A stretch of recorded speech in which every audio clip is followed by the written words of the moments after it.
Hello everyone, welcome to JK Exam Cracker students. My name is Tanya Abrol and आज से हम लोग start कर रहे हैं एक series of practice sets for particularly for JKPSC ARCS. मैं आपको करवाने वाली हूँ कंप्यूटर अवेयरनेस के बहुत सारे इंपॉर्टेंट क्वेश्चंस. ऑलराइट, सो मैं पहले आपको बता दूँ this is your practice set 1 और हम इन टोटल 5 प्रैक्टिस सेट्स करेंगे जिसमें हर प्रैक्टिस सेट में इन टोटल 40 क्वेश्चंस होंगे ईच प्रैक्टिस सेट में. ठीक है, सो आपको 40 इंटू 5 टोटल 200 प्रैक्टिस क्वेश्चंस करवाएंगे. आई नो मेरी ऑलरेडी एक सीरीज चल रही है जो मैं कुछ टाइम से डिसकंटिन्यू कर चुकी हूँ बिकॉज ऑफ बिजी स्केड्यूल, पर डोंट वरी, मैं एक दो दिन में ही इसी के साथ इवन आपके वो जो एक दो टॉपिक्स रह गए हैं वो कवर करवाऊंगी और बाकी के टॉपिक्स मैं आपको बताऊंगी कि आपको कैसे कवर करने हैं. ठीक है, सो ये चीज़ें आपकी मैं कवर करवा दूंगी. Plus all these practice sets are very very very important. आपको ये प्रैक्टिस सेट्स को कवर करना है. ये जितने भी क्वेश्चंस मैं करवा रही हूँ these are all from the important topics basics of computer. तो आपको ये सभी क्वेश्चंस को, ये जो टोटल 200 क्वेश्चंस मैं करवाऊंगी, आपको अपने थ्योरी के साथ जो भी आप टॉपिक्स कवर कर रहे हैं उनके साथ, जो आप खुद से प्रैक्टिस सेट्स कवर कर रहे हैं उनके साथ, जितने भी क्वेश्चंस आप अटेम्प्ट कर रहे हैं उसके साथ आपको ये 200 क्वेश्चंस ऐड ऑन करने हैं. ठीक है, प्लस एक और चीज़ मैं आपको बता दूं, ARCS के मॉक टेस्ट अवेलेबल हैं JK एग्जाम क्रैकर ऐप पे. अगर आपको और क्वेश्चंस चाहिए, आप चाहते हो कि आप और ज़्यादा प्रैक्टिस करो apart from the YouTube lectures, you can purchase these mock test. बहुत ज़्यादा कॉस्ट नहीं है, बहुत कम कॉस्ट है इसका. आप लोग इनको परचेज कर सकते हो. This is for your practice purpose, जिसमें आपको सेक्शनल मॉक टेस्ट भी मिलते हैं plus full syllabus wise full exam paper type आपको क्वेश्चन सेट्स भी मिलते हैं. ठीक है, तो ये आप कर सकते हो कहाँ से, JK एग्जाम क्रैकर ऐप से.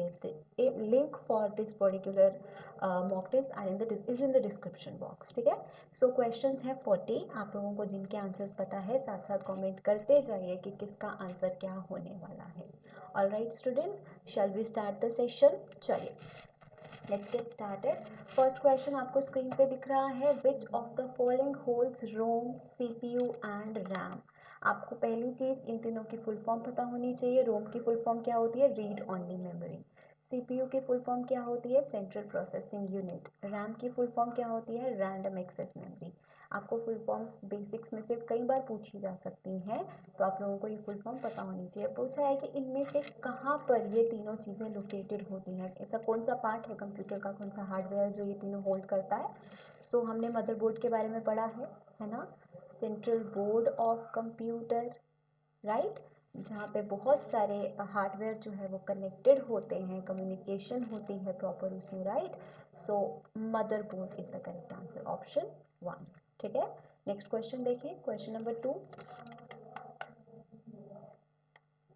Late us see question 2. What is question number 2? Yeah, here it is. Question is, which language was used in programming of first generation computer. First generation of computers में हमने history of computers पढ़ा है, right? उसमें कौन सी language use होती है, high level machine assembly source code. तो first generation में कौन सी लैंग्वेज का यूज़ हुआ है स्टूडेंट्स, मशीन लैंग्वेज का. मशीन लैंग्वेज यूज़ हुई है फर्स्ट जनरेशन ऑफ कंप्यूटर में, राइट. असेंबली लैंग्वेज की बात करें तो इसका यूज़ कब शुरू हुआ था, सेकेंड जनरेशन ऑफ कंप्यूटर में. और थर्ड जनरेशन से यूज़ किसका स्टार्ट हो गया था, हाई लेवल लैंग्वेजेस का. तो ये वाला क्वेश्चन अक्सर पूछा जाता है, फर्स्ट जनरेशन में कौन सा लैंग्वेज था, सेकंड में कौन सा था, थर्ड में कौन सा था, कौन से हार्डवेयर इन जनरेशन्स में यूज होते थे. तो इसका एक प्रॉपर चार्ट मैंने आप लोगों को करवाया, उसको अच्छे से स्टडी कर लेना. ठीक है, नेक्स्ट क्वेश्चन देखते हैं यहाँ से, क्वेश्चन नंबर 3. चलो रीड करो, क्वेश्चन नंबर 3 क्या है, which of the following enters computer through an email or free programs that have been downloaded from the internet cause plenty of damage.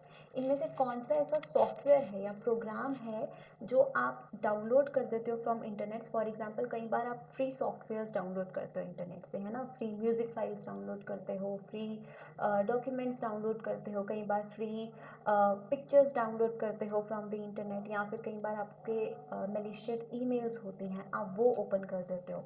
तो कुछ ऐसे वायरस होते हैं, ऐसे मेलिशियस सॉफ्टवेयर्स होते हैं जो उसके थ्रू आपके सिस्टम में एंटर कर जाते हैं, है ना.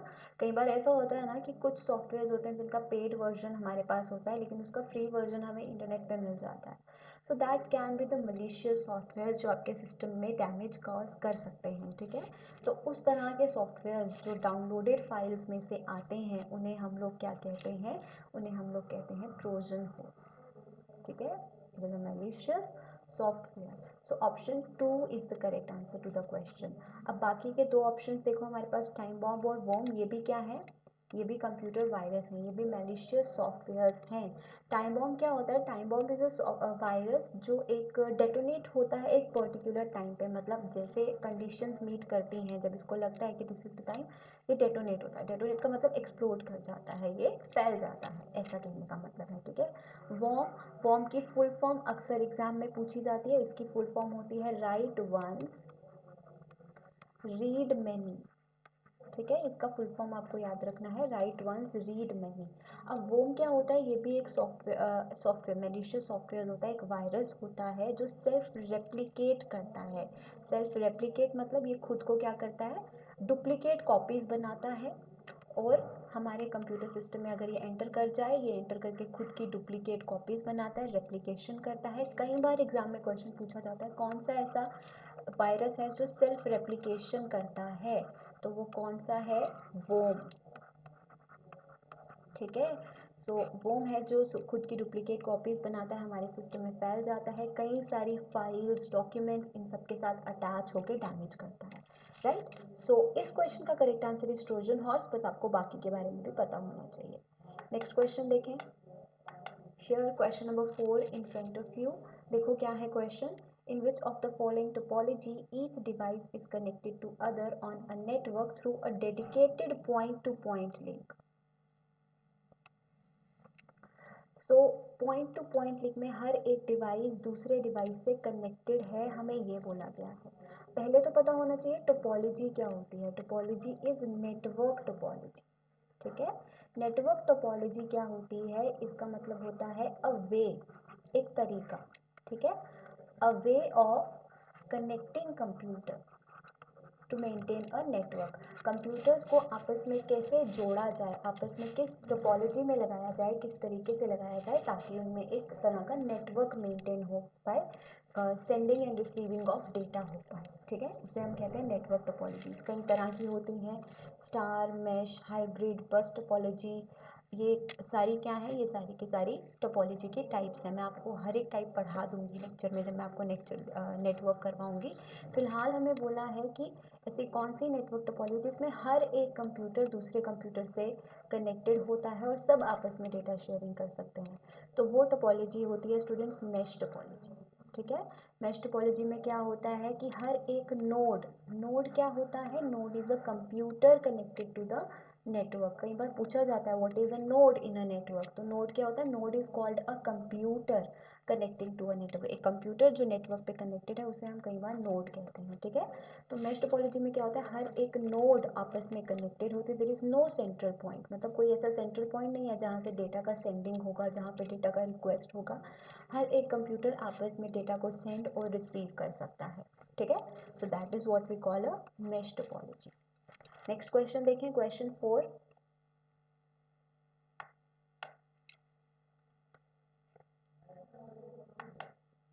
चलिए देखिए क्वेश्चन नंबर 4। क्वेश्चन नंबर 4 क्या है, रीड कीजिए, विच of the following is a correct hierarchy.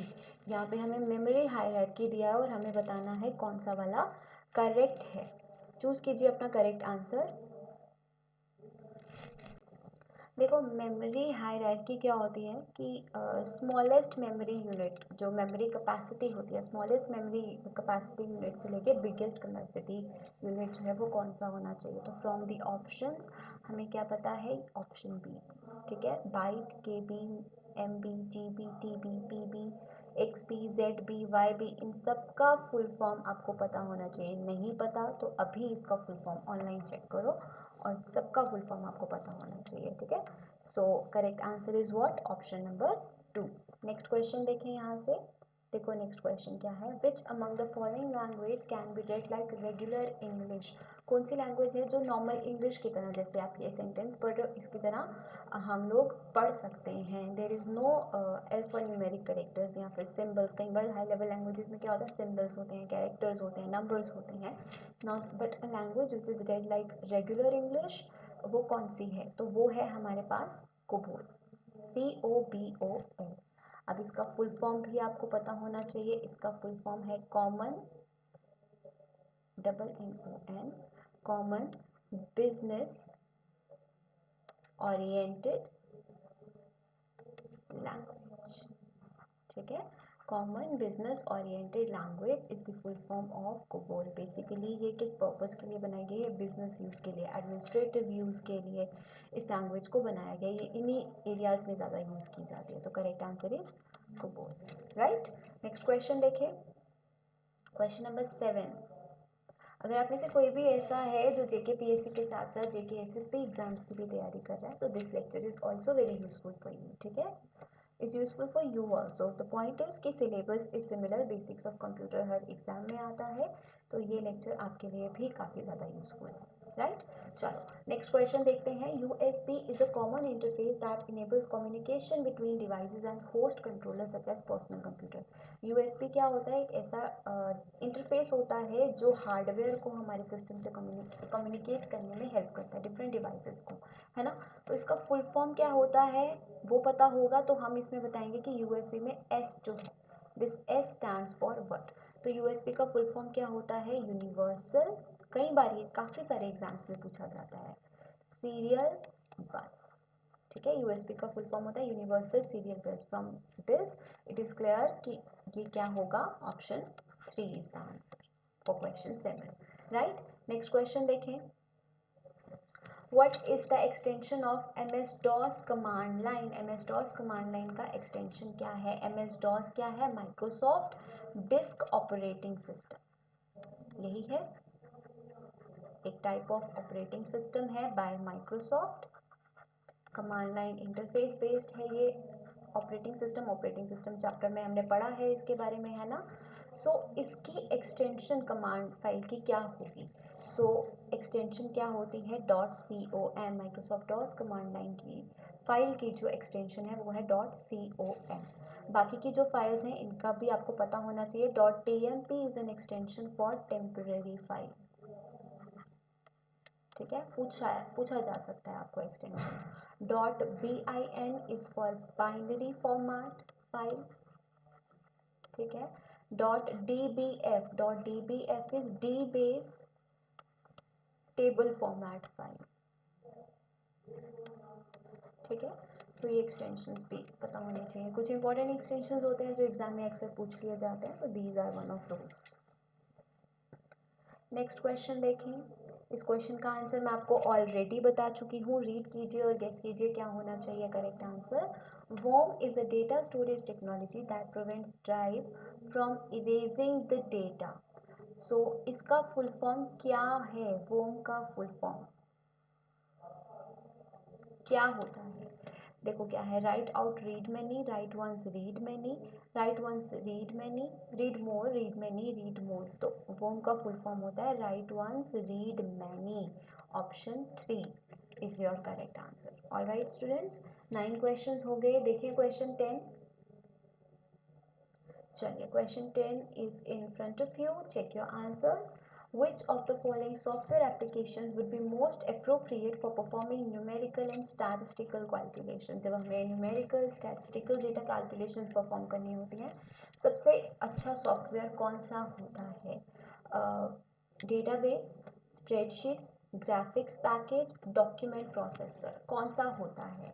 तो देखो डेटाबेस सॉफ्टवेयर कौन सा होता है, जो हमें लार्ज अमाउंट ऑफ डेटा जहाँ हमें मैनेज करना है। ठीक है, स्प्रेडशीट्स होता है जहाँ पे हमें कैलकुलेशंस परफॉर्म करने हैं, न्यूमेरिकल और स्टैटिस्टिकल। ग्राफिक पैकेज जहाँ पे हमें ग्राफिकल थिंग्स करनी है। डॉक्यूमेंट प्रोसेसर जहाँ पे हमें डॉक्यूमेंट्स मैनिपुलेट करने हैं, डॉक्यूमेंट्स बनाने हैं। तो न्यूमेरिकल और स्टैटिस्टिकल कैलकुलेशंस के लिए हमारे पास जो बेस्ट सॉफ्टवेयर होता है वो है स्प्रेडशीट्स। ठीक है, स्प्रेडशीट्स पढ़ा है सबने, टेबुलर फॉर्म में होता है। तो option 2 is the correct answer for question 10। सबके आंसर सही यहाँ तक? अपने स्कोर्स हमेशा काउंट कीजिए सो दैट आपको अपनी इम्प्रूवमेंट का भी पता चले। क्वेश्चन 11 देखो सभी students, what is the new default document name in Microsoft word? Microsoft word में जब आप एक न्यू डॉक्यूमेंट बनाते हो और आप उसको कोई टाइटल नहीं देते हो, फॉर एग्जांपल आप जो फाइल बनाने लगे हो, डॉक्यूमेंट बनाने लगे हो, आपने उसको कोई नाम नहीं दिया है, तो बाय डिफ़ॉल्ट क्या नाम आता है? तो बाय डिफ़ॉल्ट आपको टाइटल बार पे जो नाम दिखता है वो होता है डॉक्यूमेंट 1। इसी के साथ आप और एक और फाइल खोलते हो तो वो document 2, then so on document 3, document 4, इस तरीके से वो बाय डिफ़ॉल्ट सेट करता रहता है। ठीक है, so option 3 is the answer for this question. Shall we see next question? Question number 12. Which among the following is not an input device? Input output device पढ़े हैं सबने, है ना? कंप्यूटर हार्डवेयर का पार्ट है, तो इनमें से कौन सा इनपुट डिवाइस नहीं है? Light pen, track ball, microphone, ये क्या है? ये इनपुट डिवाइसेस हैं। इनमें से प्लॉटर जो है वो एक इनपुट डिवाइस नहीं है। Option 2, printers, plotters, these are what? Output devices, right? So option 2 is the answer for question 12। Question 13 देखें सभी लोग अब। Which of the following technologies were used by third generation of computers? Computer की third generation में कौन सी technology का use होता था? Transistors, integrated circuit, vacuum tubes, VLSI। चलो देखो और बताओ क्या आंसर होना चाहिए। पढ़ा है हमने जनरेशन ऑफ कंप्यूटर्स, जैसे मैंने आपको बताया जनरेशन में से क्या क्वेश्चन आएंगे, कौन सी टेक्नोलॉजीज यूज होती थी, कौन सी लैंग्वेज यूज होती थी, इसी तरह के क्वेश्चन आपको जनरेशन में से आते हैं। जब हम वैक्यूम ट्यूब्स की बात करते हैं, वैक्यूम ट्यूब्स जो है वो किस जनरेशन में यूज हुई? फर्स्ट जनरेशन में। ठीक है, then comes transistors. Transistors use हुए सेकेंड जनरेशन ऑफ कंप्यूटर में। ट्रांजिस्टर्स ने रिमूव किया, किसे रिप्लेस किया? बेसिकली वैक्यूम ट्यूब्स को। उसके बाद आए इंटीग्रेटेड सर्किट्स, किस जनरेशन में आए? थर्ड जनरेशन में, जब हाई लेवल लैंग्वेजेस का यूज़ होने लगा। इंटीग्रेटेड सर्किट्स का यूज़ किस जनरेशन से स्टार्ट हुआ? थर्ड जनरेशन से, और ये स्टिल कंटिन्यू है ना? सो आईसीज जिसे हम लोग बोलते हैं, राइट? सो ये थर्ड जनरेशन से शुरू है, तो करेक्ट आंसर हमारे पास क्या है? ऑप्शन 2। VLSI, VLSI का फुल फॉर्म सबको याद है, very large scale integration. Very large scale integration of ICs, integrated circuits, कब हुई थी? फोर्थ जनरेशन में। ठीक है, यहाँ तक क्लियर सबको? आगे बढ़े, क्वेश्चन 14 देखो। क्वेश्चन 14 क्या है? In context of machine language which of the following statement is not correct? Machine language को ध्यान में रखते हुए इनमें से कौन से स्टेटमेंट सही नहीं है? It consist of only binary digits और बिट्स। मशीन लैंग्वेज में सिर्फ बाइनरी डिजिट्स होते हैं, 0 और 1, तो ये स्टेटमेंट सही है। It can not be directly understood by computer and need a translator. Machine language computer directly understand नहीं कर सकता और इसे एक तरह के ट्रांसलेटर की ज़रूरत होती है। ये तो गलत है, क्योंकि machine language is the only language which is directly understood by the computer, और हर प्रोग्रामिंग लैंग्वेज को पहले मशीन लैंग्वेज में कन्वर्ट होना पड़ता है, फिर ही कंप्यूटर समझता है ना? तो this point is wrong. It is called also called as machine code, ये सही है। Debugging is an issue attach to it, ये भी सही है। तो the only option which is incorrect, which is not correct, is option 2। सबका answer option 2। Check करो सभी स्टूडेंट्स अपना आंसर। क्वेश्चन नंबर 14 का सबका आंसर क्या है? चलो आगे बढ़ते हैं क्वेश्चन 15 पे। देखो क्वेश्चन 15 रीड करो और गेस करो answers. Whenever text in a document moves to a new page it is known as. जब भी टेक्स्ट एक डॉक्यूमेंट में एक नए पेज में जाता है उसे हम लोग क्या कहते हैं? Page layout, page break, page access, page facility.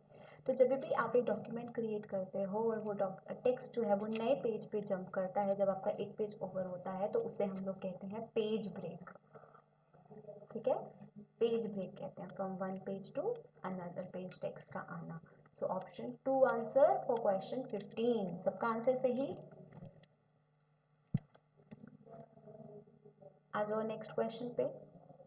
Who among the following is known as the father of internet? Father of internet हम किसे कहते हैं? एडलॉफ Garfield, Tim Berners-Lee, adder Windsurf. तो हम किसे कहते हैं? ये आंसर सबको पता है, जल्दी से गेस करो।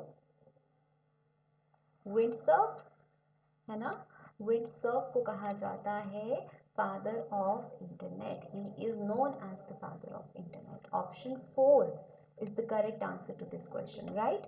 यहाँ पे एक और ऑप्शन इंपॉर्टेंट है हमारे पास, टिम बर्नर्स ली।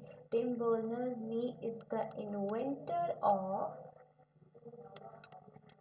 www टर्म सबने सुनी है, वर्ल्ड वाइड वेब, ठीक है। सो इससे रिलेटेड जो नाम आता है वो टिम बर्नर्स ली का आता है, clear. So option 2 is related to www. Windsurf is known as the father of internet. Clear to everybody? Question 16 का आंसर क्या है? ऑप्शन 4, सबका सही। आगे बढ़े, देखो नेक्स्ट क्वेश्चन क्या है। The amount of data that can be moved from storage medium to computer per second. Amount of data जो कंप्यूटर स्टोरेज से किसी स्टोरेज मीडियम से कंप्यूटर में ट्रांसफ़र किया जाता है, मूव किया जाता है पर सेकेंड, उसे क्या कहते हैं? Data storage rate, data access rate, data transfer rate और डेटा ट्रांसमिशन रेट। देखो ऑप्शन यहाँ पे थोड़े जो है वो सबको सिमिलर लगेंगे, but amount of data that is transfer to the computer from a storage medium is called as data transfer rate. Option 3 answer होना चाहिए इस क्वेश्चन का। Alright everybody, question 17 clear to everyone. तो आगे बढ़ रहे हैं हम लोग। इन Windows computer the deleted file are transfer to. Windows computer में डिलीटेड फाइल्स को कहाँ भेजा जाता है? सब लोग लैपटॉप्स यूज़ करते हैं जिसमें माइक्रोसॉफ्ट ऑपरेटिंग सिस्टम होता है ना। पीसीज यूज़ करते हो जिसमें माइक्रोसॉफ्ट ऑपरेटिंग सिस्टम होता है। तो जब हम ऐसा सिस्टम यूज़ करते हैं तो जब भी आप कोई फाइल डिलीट करते हो तो वो कहाँ जाती है? या तो वो परमानेंटली डिलीट होती है या वो किसी स्टोरेज में जाती है। तो फाइल जो है वो पहले कहाँ जाती है? रिसाइकिल बिन में जाती हैं। If you delete a file from recycle bin तो वहाँ से वो परमानेंटली डिलीट हो जाती है। अदरवाइज आप रिसाइकिल बिन से कोई भी फाइल को रिस्टोर भी कर सकते हो, ठीक है। आप अपनी फाइल को रिस्टोर भी कर सकते हो अगर आप उसे परमानेंटली डिलीट नहीं करना चाहते, और you can delete it permanently also, ठीक है। टेम्परेरीली डिलीट होके कहाँ जाती है? रिसाइकिल बिन में जाती है। Option 4 is the correct answer for question 18, right. बढ़े आगे, सबके आंसर सही हो रहे हैं आई गेस। नेक्स्ट क्वेश्चन देखो, C, BASIC, COBOL, Java are examples of assembly, low level, high level computer logic languages. तो ये कौन सी लैंग्वेजेस है? देखो जल्दी से क्या करेक्ट आंसर होना चाहिए। These are basically the high level languages, ठीक है। ये सारी लैंग्वेजेस क्या है? ये हाई लेवल लैंग्वेजेस में। लो लेवल लैंग्वेजेस में कौन सी लैंग्वेज आती है? मशीन लैंग्वेज, असेंबली लैंग्वेज, और ये बाकी की आती हैं हाई लेवल लैंग्वेजेस में, ठीक है। So these are all called as high level. तो option 3 is the correct answer for question 19, right. देखिए नेक्स्ट क्वेश्चन। नेक्स्ट देखिए, the errors that can be pointed out by compiler are. जो errors, जब भी आप कोई प्रोग्राम को compile करते हो और कंपाइल करते वक्त कोई एरर्स आते हैं, कंपाइलर से जो एरर्स आते हैं वो कौन से एरर्स होते हैं? Semantic errors, memory allocation errors, logical errors और सिंटैक्स एरर्स। कौन से एरर्स होते हैं which are pointed out by the compiler? देखो करेक्ट आंसर बताइए जल्दी सभी लोग। सो इस क्वेश्चन का करेक्ट आंसर है सिंटैक्स एरर्स, ठीक है। सिंटैक्स एरर्स कौन से होते हैं? जब भी आप एक प्रोग्राम लिखते हो, अगर उस प्रोग्राम में कोई फॉर एग्जांपल कोई मिसिंग कॉमा है, कोई मिसिंग कोटेशन साइन है, या फिर कोई भी वर्ड मिसस्पेल्ड है, मतलब लिखने में जो गलती हो जाती है, एक प्रोग्राम को लिखते वक्त आपने कोई अल्फ़ाबेट मिस कर दिया, आपने कोई कॉमा मिस कर दिया, या कोई भी वर्ड का स्पेलिंग गलत लिख दिया, इस तरह के एरर्स को हम लोग सिंटैक्स एरर कहते हैं, जो कंपाइल करते वक्त आपको पता चलते हैं प्रोग्राम को कंपाइल करते वक्त, ठीक है। सो करेक्ट आंसर क्या है? Option 4 for question 20। 20 क्वेश्चन हो चुके हैं स्टूडेंट्स, 20 और क्वेश्चन करने हैं प्रैक्टिस सेट 1 में, बाकी के सेट हम लोग कल करेंगे। देखो क्वेश्चन क्या है। The first computer mouse was built by. पहला कंप्यूटर माउस किसने बिल्ड किया था? Option Daniel Coffer, Douglas Engelbart, Robert Ziviski, William English. Choose your correct answer, very easy one. What should be the correct answer for question 21? The correct answer to this question is option 2. ठीक है, option 2 is the correct answer. Douglas Engelbart is the one who built the first computer mouse. ठीक है, so option 2 is the correct answer for question 21. Next, question number 22. Let's read question 22. Which of the devices converts drawing, printed text, other images into digital form? ये question हम लोग पढ़ चुके हैं. कौन सा ऐसा डिवाइस होता है, कौन सा ऐसा हार्डवेयर है जो ड्राइंग को, प्रिंटेड टेक्स्ट को या किसी भी इमेज को एक डिजिटल फॉर्म में, एक डिजिटल इमेज में या डिजिटल टेक्स्ट में कन्वर्ट करता है? ऑप्शन है कीबोर्ड, स्कैनर, प्लॉटर और OMR. What is the correct answer for question 22? देखिए, करेक्ट आंसर क्या है इसका? कीबोर्ड क्या है? एक टाइपिंग डिवाइस जिससे हम लोग इनपुट देते हैं कंप्यूटर में. प्लॉटर क्या है? एक प्रिंटिंग डिवाइस जिससे हम लोग प्रिंटिंग कर सकते हैं लार्ज इमेजेस की, ग्राफिक्स की, राइट. OMR क्या है? Optical mark reader. ये किसके लिए यूज होता है? जैसे OMR शीट्स में एक पर्टिकुलर मार्क को रिकॉग्नाइज करने के लिए, है ना. स्कैनर्स, हमारा करेक्ट आंसर क्या होना चाहिए? स्कैनर्स. स्कैनर्स एक्चुअल में क्या करते हैं? ये किसी भी ड्राइंग को, प्रिंटेड टेक्स्ट को या इमेज को इलेक्ट्रॉनिक फॉर्म में यानी कि डिजिटल फॉर्म में कन्वर्ट करते हैं. तो correct answer is option 2. Shall we read next question? देखो ध्यान से क्वेश्चन 23. रीड करो अपने answer for question 23. Question read करो. Which of the following is used to connect computers and other end user devices to networking devices such as hubs and switches? Options are router, straight through cable, patch cable, both B and C. देखो question में क्या बोला हुआ है, अपना answer दीजिए तब तक while I explain the question. Question में क्या बोला हुआ है कि ऐसा कौन सा ऑप्शन है इनमें से जो हमारे कंप्यूटर को नेटवर्किंग डिवाइसेस से कनेक्ट करता है, जैसे हब्स, स्विचेस, राउटर्स, इन सब से कनेक्ट करते हैं. जब हम अपने सिस्टम को एक नेटवर्क से कनेक्ट करने के लिए एक नेटवर्किंग डिवाइस की ज़रूरत होती है. जब हम इससे कनेक्ट करते हैं तो एक स्पेशल तरह का डिवाइस यूज होता है, ठीक है, जो कनेक्शन के लिए हेल्प करता है. केबल यूज होती है. तो वो कौन सी केबल है? राउटर. राउटर तो एक नेटवर्किंग डिवाइस है. Straight through cable, patch cable, both B and C. तो करेक्ट आंसर हमारे पास क्या है? Straight through cable. ठीक है, ST केबल भी हम इसे बोलते हैं, ST cable.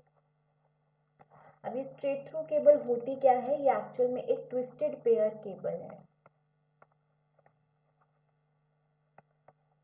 Twisted pair cable है जो लोकल एरिया नेटवर्क्स LAN में यूज होती है. ठीक है, और दोनों तरफ से एक स्टैंडर्ड तरह की वायरिंग होती है इस केबल में जो बोथ एंड्स में कनेक्ट की जाती है. ठीक है, so option 2 is the correct answer, straight through cable.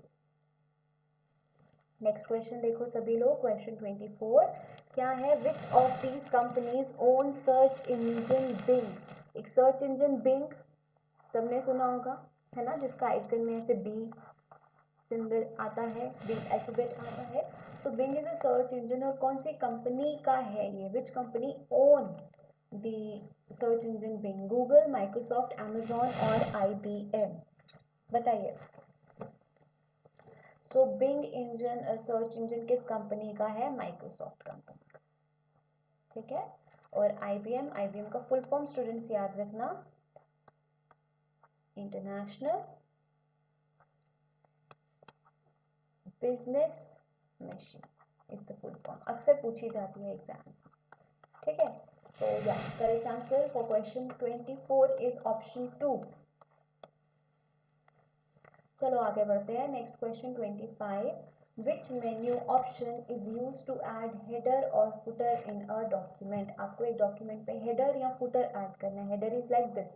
आप मेरी फाइल देख रहे हो, ये हेडर आपको हर पेज पे दिखेगा, है ना, ये होता है हेडर. और फुटर, अगर मैं हर फुटर को ऐड करना चाहती हूँ जो हर पेज पे दिखे, ठीक है, उसे हम फुटर बोलते हैं. सो ऐड करने के लिए कौन सा ऑप्शन, कौन से मेन्यू बार में हमें कौन से ऑप्शन में जाना होता है? फाइल में, रिव्यू में, रेफरेंसेस में या इंसर्ट में? तो जब भी हमें कुछ ऐड करना होता है ना, जनरली अपने पेज पे हम मोस्टली हम कहाँ जाते हैं? इंसर्ट मेन्यू पे. ठीक है, जहाँ पे हमारे पास काफ़ी सारे ऑप्शंस होते हैं ऑब्जेक्ट्स के, चीज़ों के, जो हम अपने डॉक्यूमेंट में, अपने फाइल में इंसर्ट कर सकते हैं, ऐड ऑन कर सकते हैं। सो correct answer is insert. Insert पे जाओगे, वहाँ पे आपको ऊपर ऑप्शन दिखेगा ऐड हेडर, ऐड फुटर, तो आप यहाँ पे जाके ऐड कर सकते हैं। ठीक है, so correct answer is option 4। Next question देखिए, क्वेश्चन 26 इंपॉर्टेंट है, ध्यान से सब लोग रीड करेंगे। What do we call the pictorial representation that uses predefined symbols to describe either the logic of a computer program or data flow and processing steps of a system?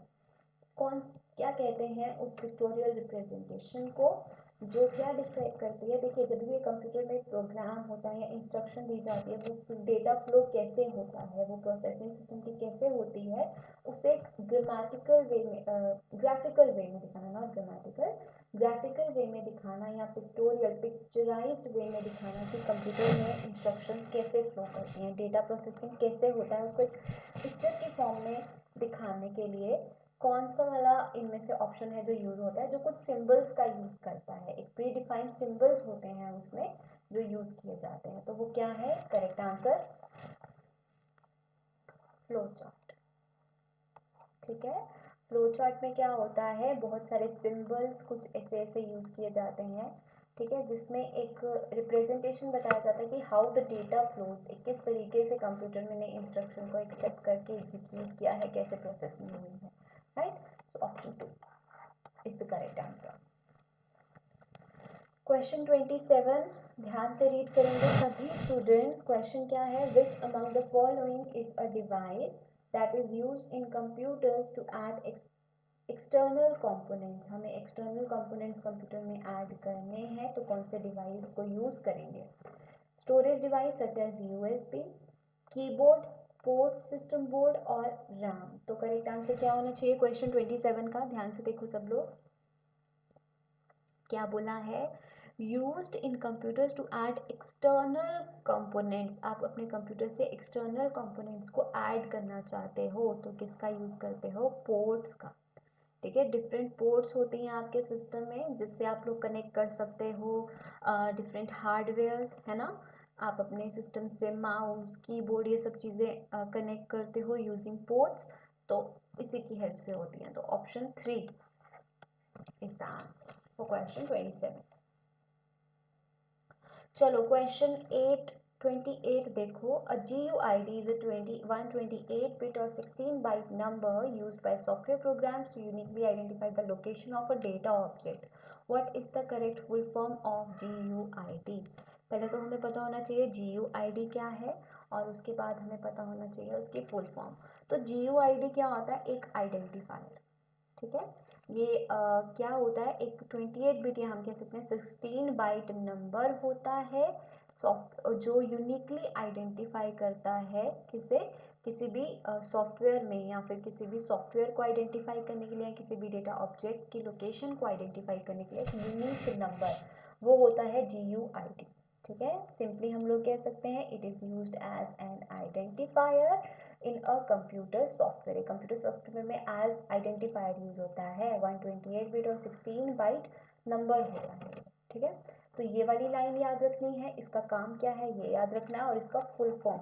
So from the options what is the full form of GUID? Graphically user identifier, globally unique identifier, globally unique internet. तो it is an identifier, ये तो हमें समझ में आ गया।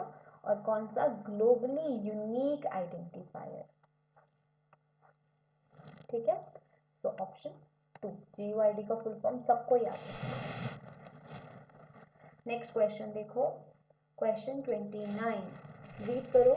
विच among the following is the most common source of virus to the hard disk of your computer? आपके computer की hard disk में सबसे कॉमन सोर्स क्या है कि आपकी हार्ड डिस्क में वायरस एंटर कर सकता है, कोई मैलिशियस सॉफ्टवेयर एंटर कर सकता है? Incoming email, outgoing email, CD रोम और वेबसाइट।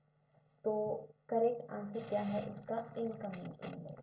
ठीक है, this is the most common source जिससे आपके सिस्टम में वायरस एंटर कर सकता है, आपके सिस्टम की हार्ड डिस्क में वायरस एंटर कर सकता है।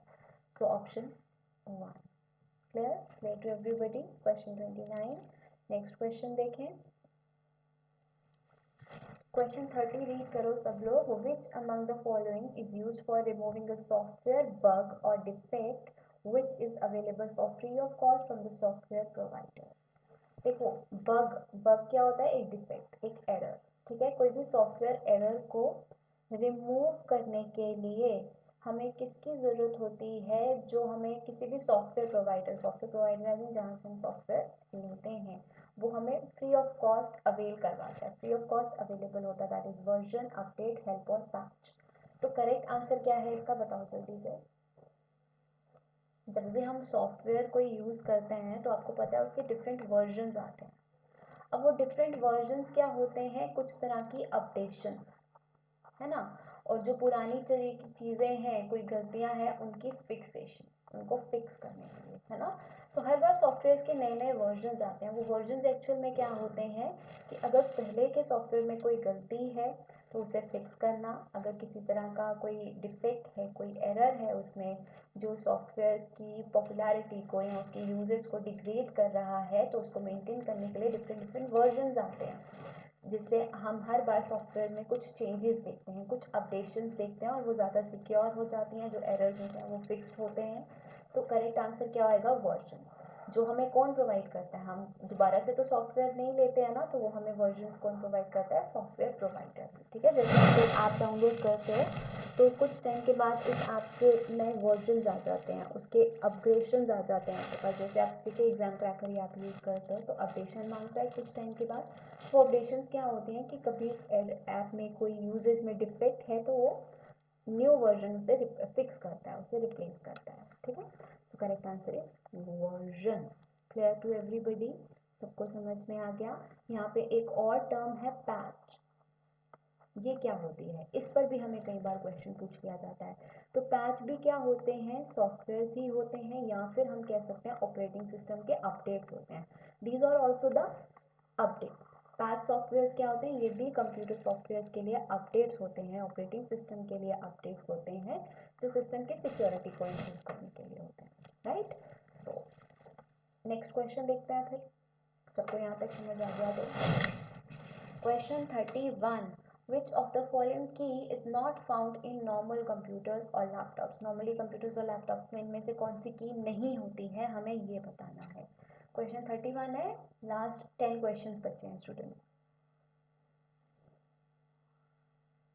ऑप्शन है टर्न, आर्ट, डेल और शिफ्ट. देखो, Alt, Del is for delete, shift ये बटन्स तो हमारे कीबोर्ड पे होते ही हैं, ये वाले की, है ना. हमने आज तक जो की अपने कीबोर्ड पे नहीं देखा वो है टर्न. तो टर्न की है जो नॉर्मली हमें कंप्यूटर के कीपैड पे या लैपटॉप के कीपैड पे नहीं दिखता.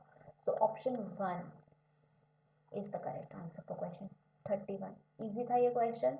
नेक्स्ट क्वेश्चन देखो फिर. Structured programming languages जैसे कि COBOL, C, Fortran were used in which of the following computers? First generation, third generation, second generation और fourth generation. तो मैंने आपको पहले ही बताया, जैसे कि C हो गया, COBOL हो गया, Pascal हो गया, Fortran, Basic, ये सब क्या है? ये सब हाई लेवल लैंग्वेजेस हैं, है ना. और हमने पढ़ा है हाई लेवल लैंग्वेजेस का यूज किस जनरेशन से शुरू हुआ? थर्ड जनरेशन से. तो करेक्ट आंसर क्या होना चाहिए इस क्वेश्चन का? Third generation of computers, that is option 3. First generation में मशीन लैंग्वेज का यूज होता था, सेकेंड जनरेशन में असेंबली लैंग्वेज का यूज होता था, और ये दोनों ही लो लेवल लैंग्वेजेस हैं. Right. So option 3 is the correct answer. Next question देखो सभी लोग. Question number 33. Which among the following statement is correct? हमें बताना है कौन सी वाली सही है. Machine language was develop prior to assembly language. Machine language assembly language से पहले डेवलप हुई है, बिल्कुल सही है. Assembly language was develop prior to machine language, नहीं. पहले मशीन लैंग्वेज आई, फिर असेंबली लैंग्वेज आई, है ना. नेक्स्ट क्वेश्चन देखते हैं. First generation computers use machine language, second generation computer use assembly language. First generation में मशीन लैंग्वेज यूज होती है, सही. सेकेंड जनरेशन में असेंबली लैंग्वेज का यूज हुआ, सही. तो ऑप्शन 3 भी सही है. और फोर्थ कहता है 1 and 3। तो बिल्कुल सही, फर्स्ट स्टेटमेंट और सेकंड स्टेटमेंट बिल्कुल सही है। तो अकॉर्डिंगली हमारा करेक्ट आंसर क्या होना चाहिए, ऑप्शन 4। कौन सा वाला सही है, फर्स्ट और थर्ड दोनों सही है, तो option 4 is the answer for question 33। समझ आया सबको ये क्वेश्चन, इजी है सबके लिए।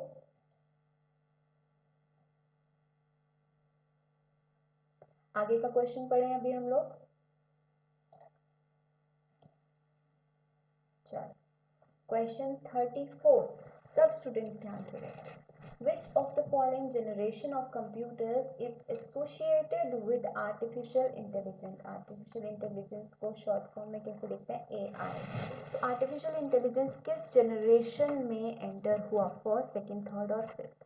तो ये है fifth generation which is still going on artificial intelligence, है ना। artificial intelligence का मतलब क्या होता है, where machines, computers have the abilities of human brain abilities, human like abilities जब कंप्यूटर में हुई तो उसे हम लोगों ने क्या किया, आर्टिफिशियल इंटेलिजेंस किसके पास होती है, जनरली ह्यूमंस के पास, और जब हमने आर्टिफिशियली मशीन्स में वो डाली तो उसे नाम दे दिया गया आर्टिफिशियल इंटेलिजेंस, है ना।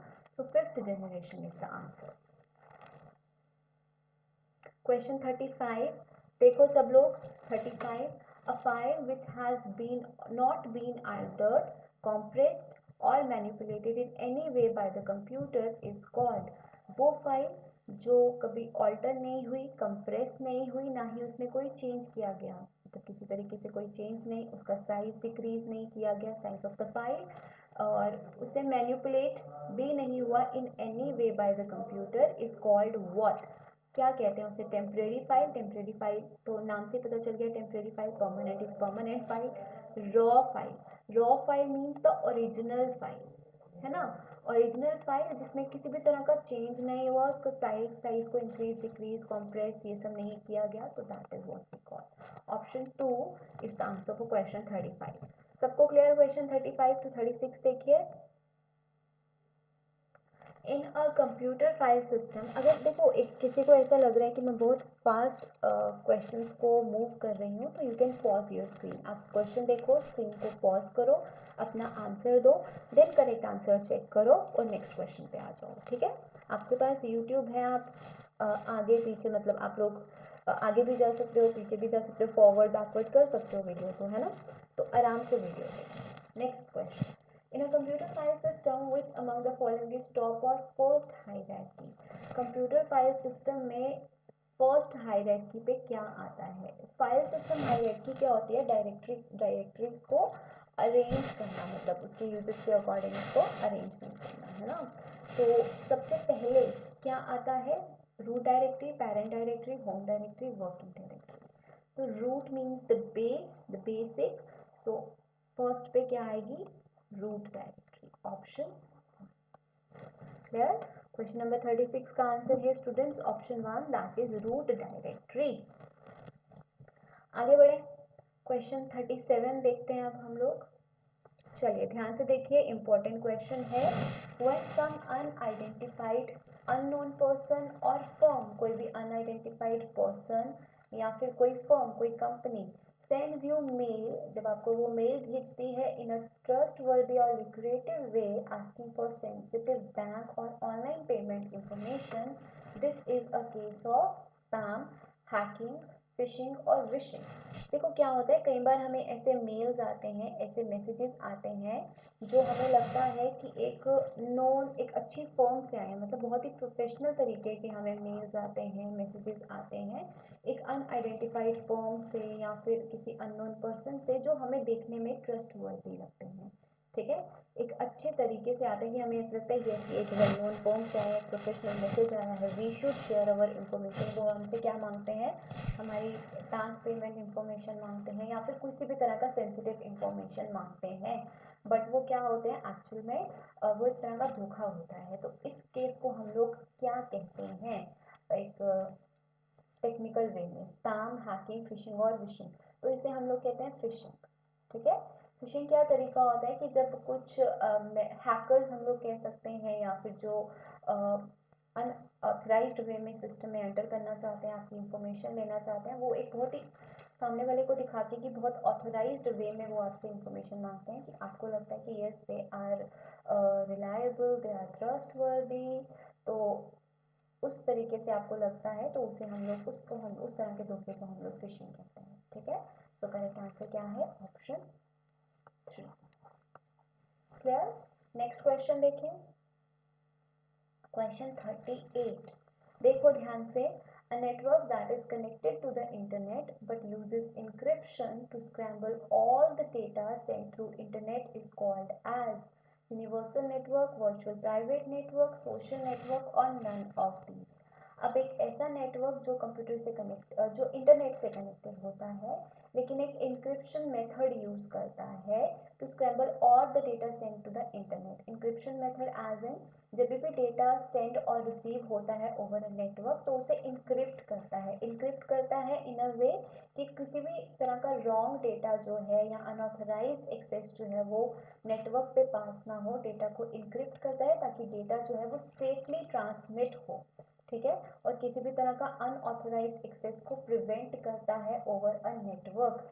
ऐसा कौन सा नेटवर्क होता है? तो ऐसा नेटवर्क होता है VPN, जिसे हम लोग बोलते हैं वर्चुअल प्राइवेट नेटवर्क। ठीक है, ये क्या करता है? It ensures this network when connected to the internet, it ensures that the sensitive data is safely transferred, also prevents unauthorised access of the data. ठीक है, so option 2 is the correct answer. Basically जो भी data transmission होता है उसे encrypt करता है ताकि सेफली डेटा सेंड हो over internet. Option 2 answer. Shall we see next question? Question number 39। देखो क्या क्वेश्चन है।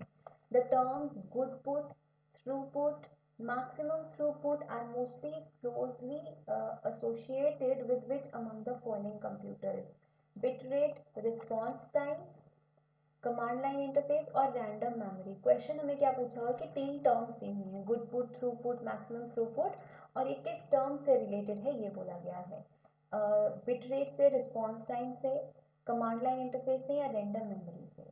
तो ये जो 3 टर्म्स हैं, ये टर्म्स किससे एसोसिएटेड हैं? These are associated to bit rate. ठीक है, bit rate as in data transfer rate, किस रेट से डेटा जो है ओवर अ नेटवर्क ट्रांसफर होता है। ठीक है, गुड पुट हम लोग कब कहते हैं बिट रेट को? गुड पुट कब कहते हैं? जब ओनली यूजफुल डेटा जो है वो ट्रांसफर होता है। ठीक है, जब यूजफुल डेटा जो है वो ट्रांसफर हो उसे हम लोग गुड पुट कहते हैं।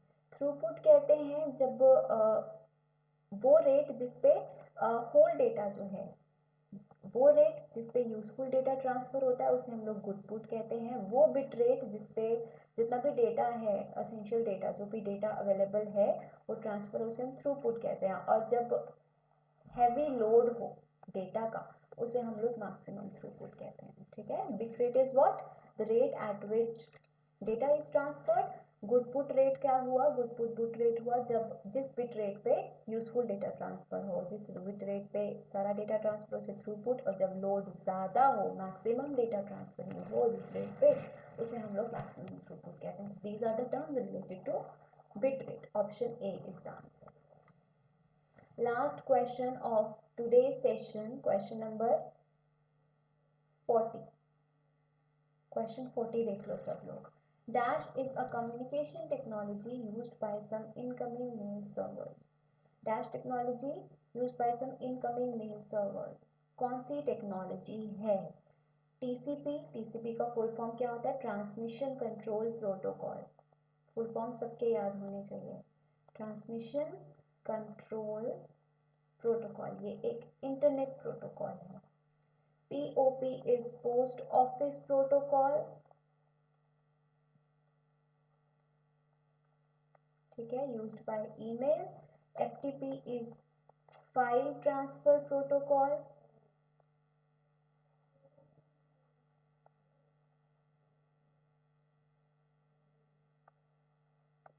And telnet is telecommunication network protocol. ठीक है, समझ में आ गया। अब पूछा है कि इनकमिंग मेल सर्वर्स में कौन सा प्रोटोकॉल, कौन सी टेक्नोलॉजी यूज की जाए। तो पोस्ट ऑफिस प्रोटोकॉल मैंने आपको क्या बताया? This is the protocol used by email clients to retrieve email from the server. एक सर्वर से ईमेल्स को रिट्रीव करने के लिए जो प्रोटोकॉल यूज करते हैं ईमेल क्लाइंट्स, उसे हम लोग क्या कहते हैं, पोस्ट ऑफिस प्रोटोकॉल। ठीक है, so correct answer to this question is option 2। ठीक है स्टूडेंट्स, इसके साथ आज के हमारे 40 क्वेश्चंस जो हैं उसकी सीरीज खत्म होती है। कल फिर से आपका क्लास होगा जिसमें हम अगेन 40 क्वेश्चंस करेंगे। ठीक है, सो ऐसा मत सोचना कि ये टॉपिक कवर नहीं हुआ, ये क्वेश्चन कवर नहीं हुआ। We will try to cover each and every question, each and every topic via these practice set. कल फिर से 40 क्वेश्चन करेंगे जिसमें हम और ज़्यादा इंपॉर्टेंट और अच्छे लेवल के क्वेश्चन करेंगे। ठीक है, सो तब तक के लिए अपना ध्यान रखिए और अपनी स्टडीज़ को कंटिन्यू रखिए। All the very best and bye bye.